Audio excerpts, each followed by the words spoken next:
Today, in a raid at Virar Hotel, it was found that Vinod Tawreji, who is a senior leader of the BJP, was found distributing cash.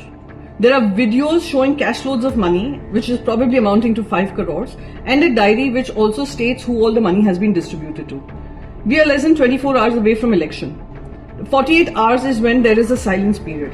And at that point in time, for Mr. Vinod Tawre to be in Virar in a hotel with cash loads of money, it's pretty clear and pretty evident that they believe that they will be able to win an election on the basis of distributing money.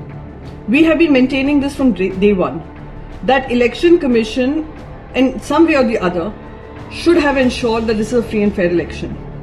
The truckloads of money coming from Gujarat and Delhi went unchecked. However, Uddhav Thackerayji's bag was checked 4 times over.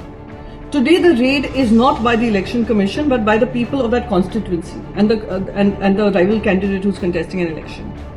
Right from making our government fall at the behest of few Gujarati businessmen, to taking away industries out of Maharashtra to Gujarat, to leaving our youth unemployed, to a collapsing law and order. And on the base of Pannas Khoke Ekdam Okay, we saw the naked dance of power and opportunism by those who were traitors to our political parties.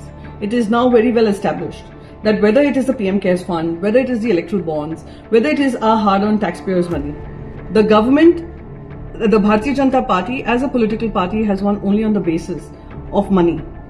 And if Election Commission really wants to keep elections free and fair, they need to ensure that BJP also pays the price for this kind of naked distribution of money to try and influence voters.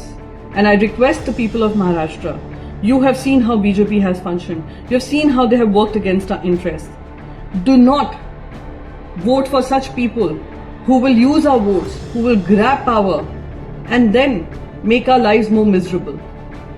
With that little appeal, I hope that Election Commission finally takes cognizance and takes charge and holds the political party as well as the individual accountable for this naked distribution of wealth, especially during the silence period. Jai Hind, Jai Maharashtra.